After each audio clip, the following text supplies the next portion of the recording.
அரண்மனையில் வளர்ந்த சுகுமாரி பிடிவாதம் பிடித்து ஸ்ரீனிவாசன் மனைவியாக இங்கு வந்து விட்டாய்.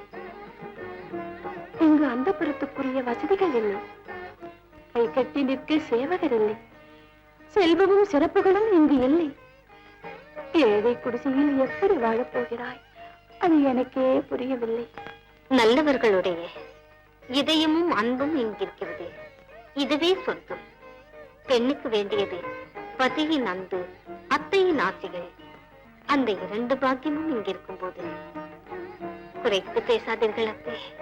அத்தை, நான் உனக்கு அத்தை.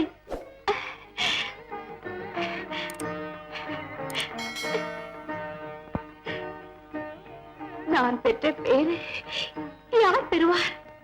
நாராயண நாராயண. அம்மா லோகமாதா மகாலட்சுமி, கண்ணை திறவுங்கள் அம்மா. இன்னும் எதற்காக இந்த தவம்? என்ன நாரதா? எந்த காரணத்துக்காக நீங்கள் வைகுண்டத்திலிருந்து இந்த பூமிக்கு இறங்கி வந்தீர்களோ அது முடிந்து விட்டது. இன்னும் ஏன் தாமதிக்கிறீர்கள்? என்ன, என் இறைவனுக்கு என் ஞாபகம் வந்ததா? நான் நீங்காமல் வாழ்ந்திருந்த நாராயணனின் மார்பில் எட்டி உதைத்த அந்த பிருகுவுக்கு ஏற்ற தண்டனை கிடைத்ததா?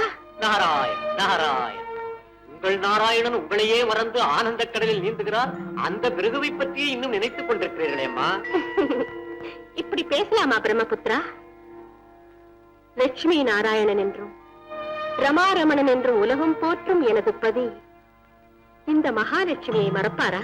அம்மா, நீங்கள் நாராயணன் இதய மாளிகையிலேயே நிலைத்திருந்திருந்தால் இப்படி ஏற்பட்டிருக்காதே. தன் உரிமையை இழந்ததாக நினைத்து நீங்களே அவரை பிரிந்து ஒதுங்கிவிட்டீர்கள். சந்தர்ப்ப விளைவால் பூமிக்கு வந்த பரந்தாமன் மனவேதனையுடன் சொல்ல வேண்டியிருக்கிறது. சௌந்தரிய தேவதையான பத்மாவதியை மணந்து சம்சாரம் நடத்துகிறார். என் சுவாமி என்னையை கைவிட்டு இன்னொரு பெண்ணை மணந்து கொண்டாரா?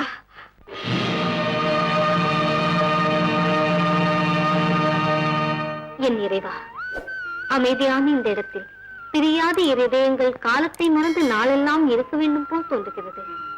பத்மாவதி, நீ வெளியிட்ட கருத்தினை நானும் மனப்பூர்வமாக ஏற்கிறேன். இன்றிலிருந்து நானும் என்னுடனே நீயுமாக ஆனந்த நிலையம் என்ற இந்த புனிதமான இடத்தில் காலமெல்லாம் இருந்துவிடப் போகிறோம். சுவாமி,